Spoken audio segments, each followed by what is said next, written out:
Hello friends, Rodge here, aka the Wisco Horn Dog, and it's that time again. It is Saga Thursday, your regular source for Saga, the miniatures game goodness. And this week we got a very special Saga Thursday. We are actually wrapping up our faction reviews of the Northern Fury supplement. We had one warband eluding us, and that was the Bretons. And no longer, my friends, we are going to take a look at the Breton Battle board, and we're going to chat some tactics and all the good usual stuff. And I've got a reoccurring face here, a familiar face to help me out with that. And without any further ado, we're going to get that going. I'm here with the Silver Fox himself, Mr. John Stentz. How's it going, dude? It's going good. How are you, Mr. Rogers? I am very good. I wanted to give my congrats for the overall victory at the Grand Melee at Adepticon this year, my man. Hey, thanks. That happened, yeah. Yeah. It was fun. That was a great event. Yeah. Lots of props to Eric Hagan for running a good show, and yeah, we had a good crew of players in there. That was a lot of fun. Excellent. Any tidbits you want to share? Any interesting stuff in the battles or anything? God, I think we could fill the whole episode with that. We could. No, it was fun fights. I had Norse Gale, and yeah, a lot of our listeners probably play tournaments, and they probably know, sometimes you just need to get favorable matchups with favorable scenarios, and good stuff can happen. Therein lies the rube. Okay, Just get lucky. That's the way to do it. Yeah, you need some luck when you do those things. Yeah. Well, you can't do it with bad luck, that's for sure. No, that's much harder. Okay, cool. Well, you won it with the Norse Gales, but we're not going to be talking about them Norse Gales today. We're going to chat about the Bretons, which you played with Mr. Hagen in the team tournament, correct? Yeah, we did. Got a nice themey. He was the Normans, is that right? He was. You were playing the Bretons, running interference. And, I was the pretty distraction. Look at me over here. Well, he's bringing it home. So cool. How did those games go? How did you guys end up?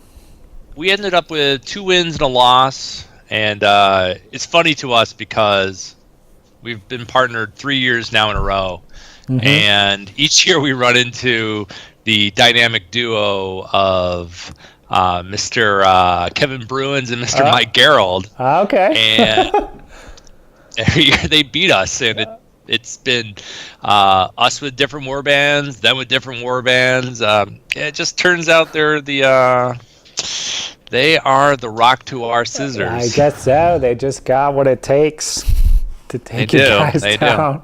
No matter what I think taking. next year we're just going to have to rethink it, just find out what they're playing and just plan for that. Yeah. Assume we'll get it. Just kind of play it on the DL, just throw out some feelers. Oh, what are you guys thinking this year? And then try to find the hammer to their nail. Cool. Right. So, did you have fun playing the Bretons? Oh, yeah, it was fun. It's I've come from the foot slogger background of Saga warbands, so guys on horses. Hey, these guys go fast. Yeah, I'm waiting to get in on some of that action, but I'm really not looking forward to painting horses again. Yep. I haven't had to do that for probably 4 or 5 years at least. And, right. I hear you, man. I had the same thought. I was trying to, we're old school Warhammer fantasy guys, and I was like, oh, that's right. Bretonians were the last time I painted horses. And I remember how much I hated painting horses. Yeah, I saw your paint table, when you do some work in progress shots, and I'm like, that's a lot of horse flesh. A lot of horse flesh. Okay, cool. So speaking of horse flesh, we'll go to the army construction rules. So the warlords and Hearthguard have to be mounted, and they're equipped with javelins. The Hearthguard are reluctant to fight in close combat, so they have an armor of 4 to go along with their armor of 4 against shooting. Yeah. And then the warriors can be mounted or they can be on foot. If they're mounted, they have javelins. So that's kind of interesting. If they're on foot, they're kind of like spears or like hand weapon shield type dudes, not shooters. But then they have that same restriction as the Hearthguard when they're mounted, where their armor drops to 3. So they're 3 against melee, 3 against shooting. And then the levies, kind of turds here, not mounted, and they just have javelins. So they didn't even get slings or bows, just the jabs. Yeah. Okay, cool. So we're looking at another kind of shooting type warband. And let's see I think how they did. I was going to say that I think that these guys are the classic hit and run warband. And I think that it's probably one of the reasons that they're challenging to play, or they're frustrating to face, because they don't want to get caught in close combat because of these penalties they take. But you got some scenarios that are kind of interesting out there to play them with, so it makes for cool challenges.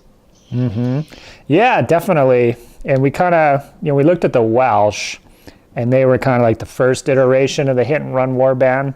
And we saw they actually had pretty mixed abilities, and a lot of it was movement based, and they didn't really have a lot of actual shooting buffs per se. Right. So this was the next, actually the first expansion to come out, I'm pretty sure, Northern Fury. So this was like their next take on that hit and run style. And then the big difference there is the actual horses and the speed, so you can actually get away from stuff. So we saw maybe that the Welsh board had some issues relating to the rare dice and their power. But okay, cool. Let's get into the meat of these bad boys here.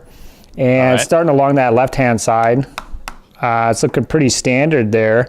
In the combat pool, looks like we're limited to just shooting and shooting reaction. So that's kind of interesting. Right. So there's no melee at all. No. And a portent of things to come. Yes, it sure is. Okay. Well, do you want to kick it off with that first ability up top there, backward? Yeah. So, backward. That's a rare or an uncommon to play it.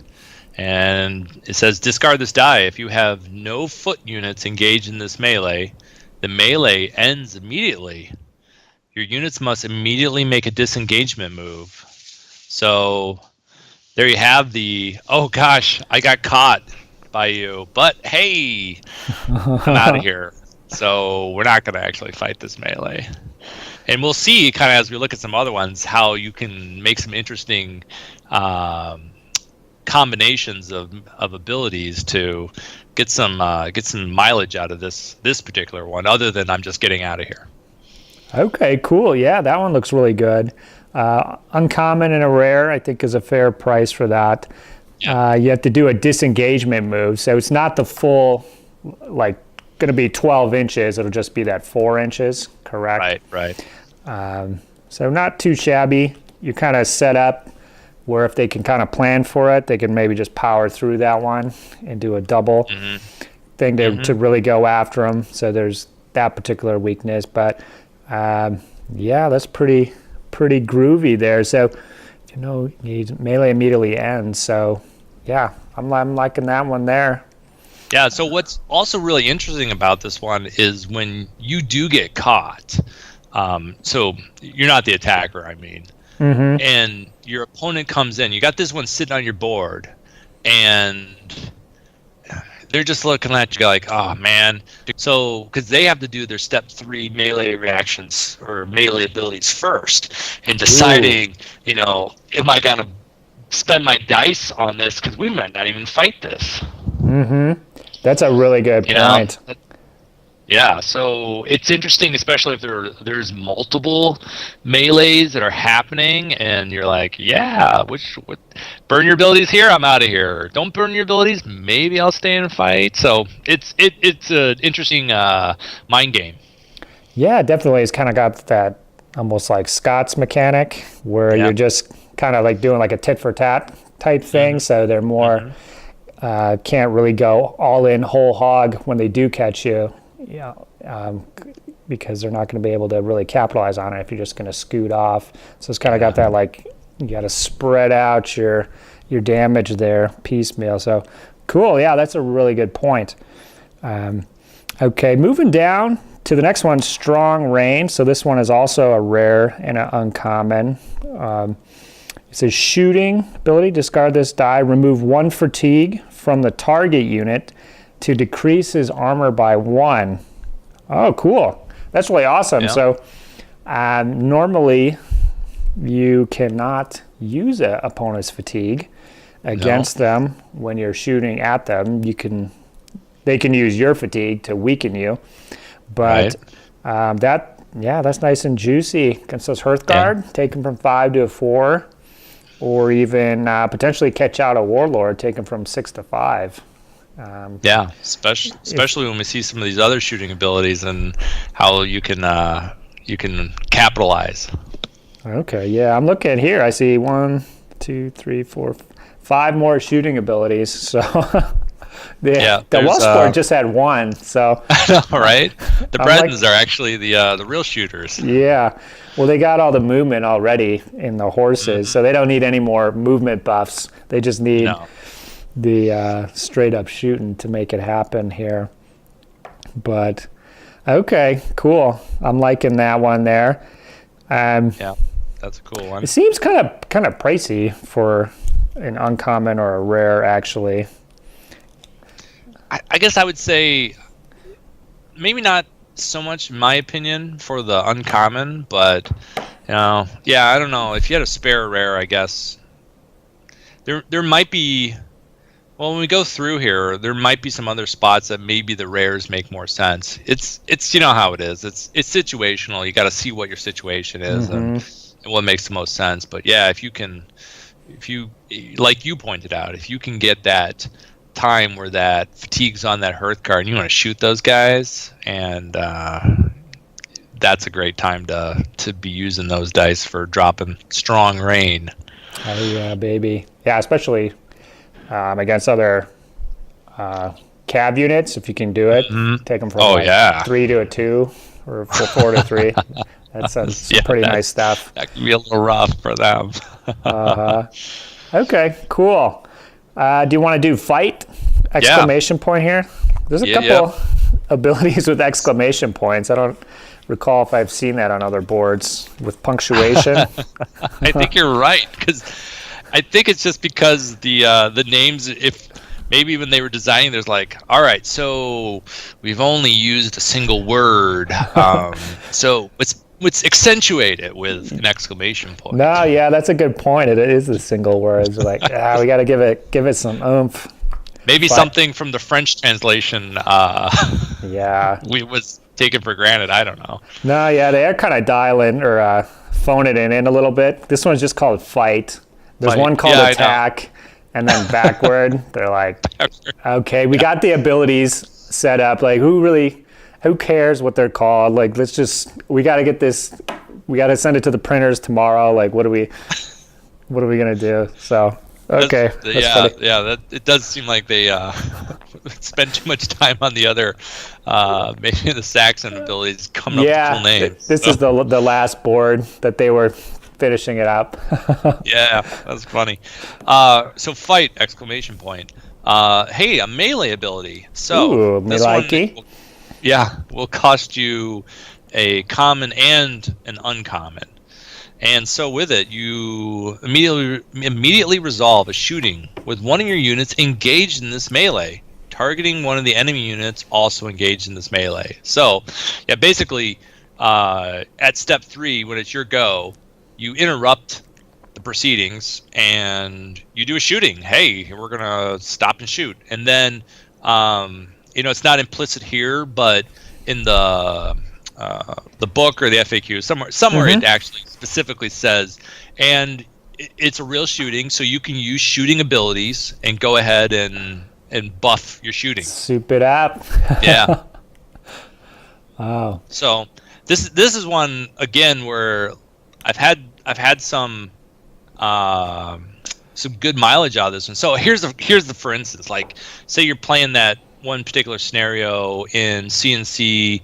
I think it's God will recognize his. It's the one where you only get victory points caused in melee. Oh, okay. Right. So as we, you're not gonna get anything for shooting these guys outside the melee. It is a problem.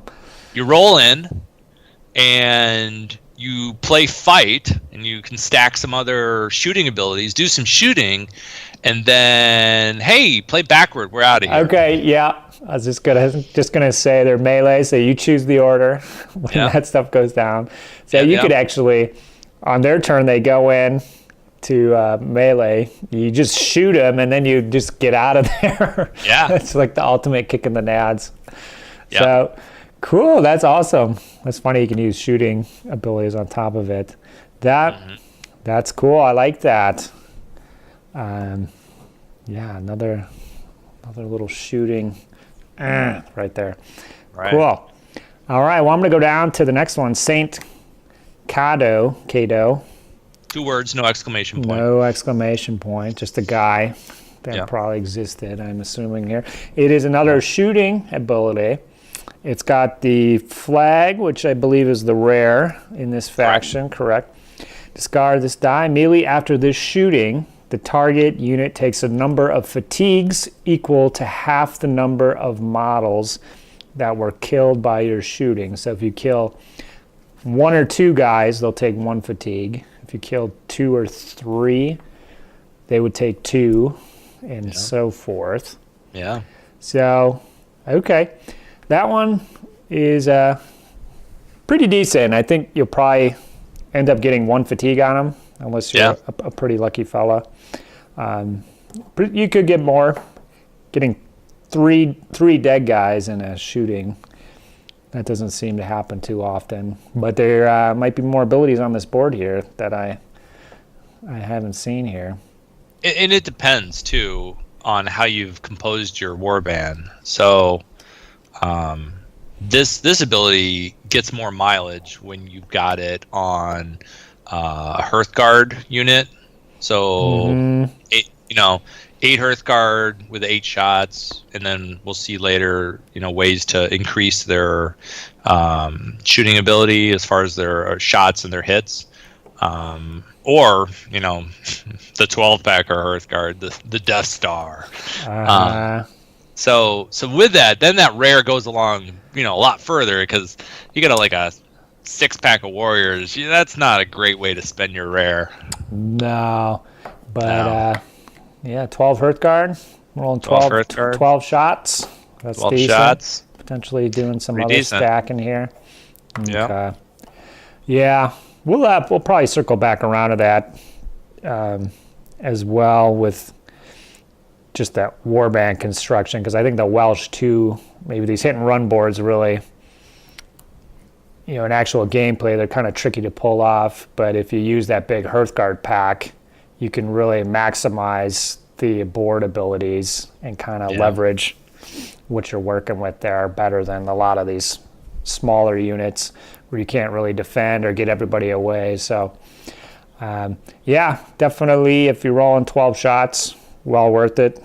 If you're rolling 3, probably not going to get much bang for your buck out of that. No. But okay, in all directions here, do you want to do that one, John?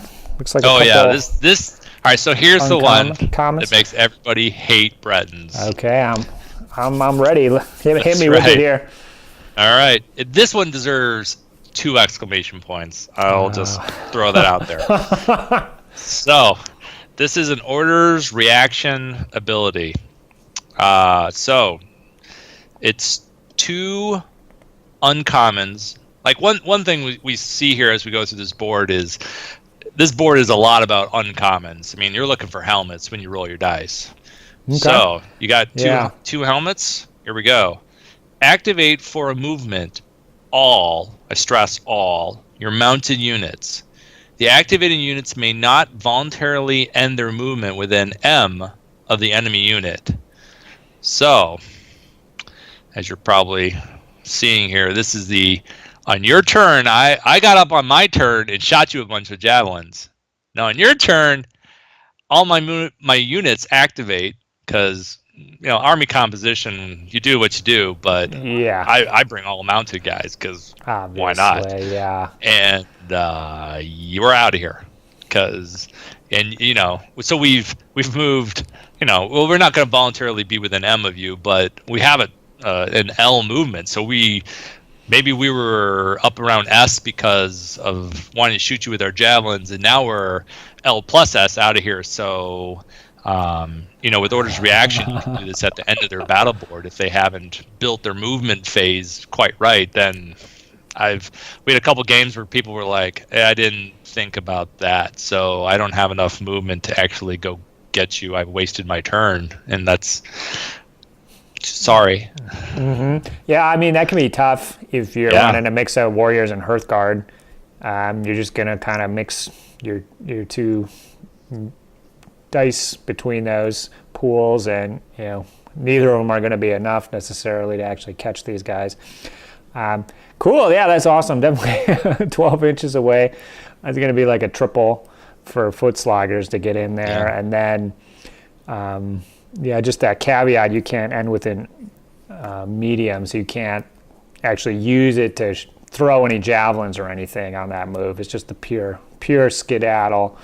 Yeah. So, for 2, those are uncommons, the helmets. Right. Yeah, basically, essentially activating your entire warband. That'll cost you 2 rares on other boards to do that. Yeah. Or uncommon and a rare, so... that is some juicy stuff right there. It is. And here's actually something that I didn't think of at first when I just started figuring out Bretons, and then until I started playing games with Bretons, seeing that against certain opponents that can lock you down with all right, so like Pagan Rus with Frozen, Yams Vikings, Danes, even other shooty hit and run warbands like Spanish that are just hard to catch as well. Yeah, there's that weird 4 or 5 different weird board abilities they can spring on you at any one point just to muck up your stuff. I found with this one, actually, sometimes I would use this ability actually to move closer. Like if they were hitting and running and getting out of there, and I found that I had my warband had units too far out of the game that I just like, all right, well, I'm going to use this movement to actually move up so that later I can get closer faster. So it can go both ways. It's actually it's a great ability. Cool. Yeah, that's a really good point. You can't get within M, but if you're on the flanks or something, it's just basically a 12-inch move straight at them.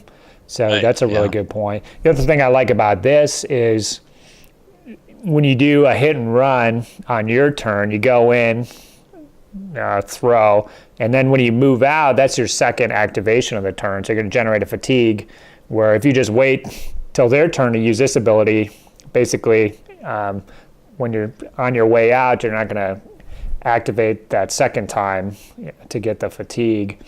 So it's kind of just like a free additional move, but it takes place on their turn. So it does, and they can't stop it. I've had some discussions with players who are like, okay, well, I'm going to use intimidation to stop it. And it's like, no, you can't. It's not an activation. It's an orders reaction. So you can't stop it. Mm-hmm. Cool, juicy. So that's what you're probably going to prioritize with those uncommons. Yeah, it's a good one. I'm looking. There's some more uncommons coming up here. We'll see. All right. Okay, let's jump up to Lady Mary. So 2 shields there. Those are the commons. Another shooting ability here. Cancel all benefits from cover for this shooting. The target cancels all hits suffered as if they were inflicted by melee attacks.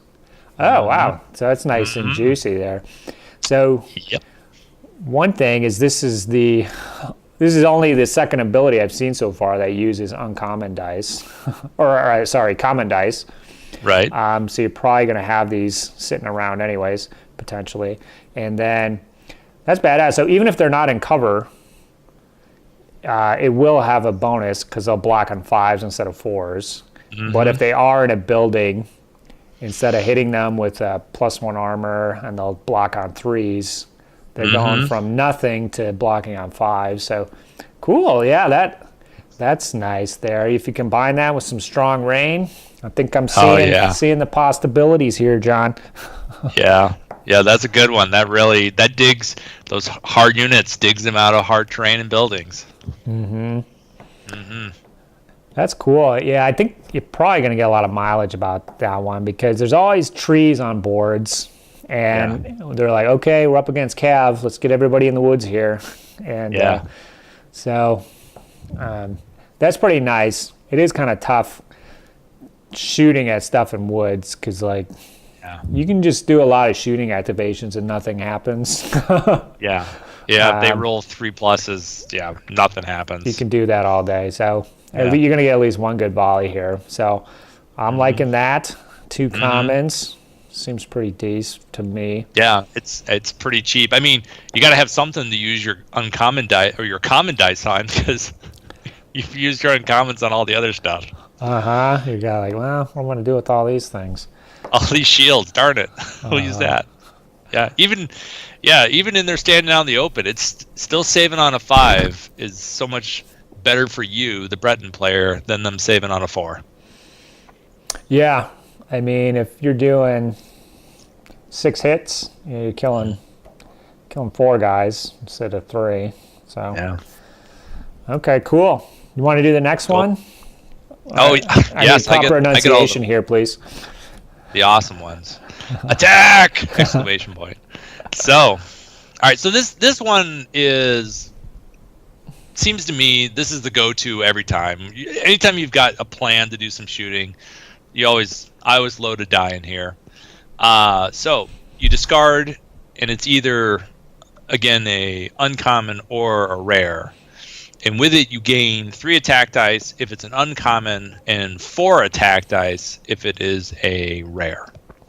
So it's just, it's kind of cheap 3 attacks. I mean, that when you consider your combat pool gets you 1 for an uncommon, here's 3. Yeah, that's really nice. This is looking really good for, I mean, we talked about the big, the really big units, Hearthguard, kind of maximizing these abilities. Well, this one is kind of for, I mean, you have to have some warrior units running around doing stuff. So this one is basically, you can double the shooting potential of one of those right off the bat with one of these. You got a little 5 or 6 pack, rolling 3 dice, double that up. You can combo this with one of the other ones, and you got some real nice stuff going on here. So that is pretty nice because you do see a lot in these kind of shootier war bands where people will resort to the combat pool to just tack on 1 or 2 dice to their shooting just to get a little more something going. So it's nice that they have an ability that'll just give you a 3 off the bat, 4 for a rare. So cool. I'm liking that one there. Yeah. Decent. And that is where we're going to call part 1 of the Breton Battle and Tactics review. Thanks to John so far. Next time, we're going to look at the rest of those abilities. We're going to go over the various builds and tactics and kind of just wrap everything up. And if you have any comments or questions, definitely hit me up below.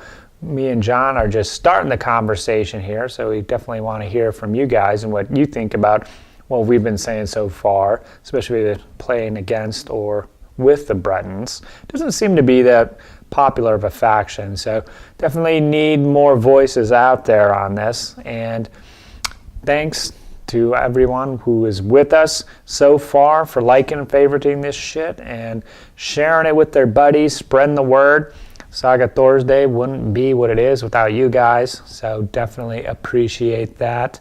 And just keep on keeping on. Keep on dreaming those hobby horn dog dreams, my friend. And I will catch you guys next time. Saga!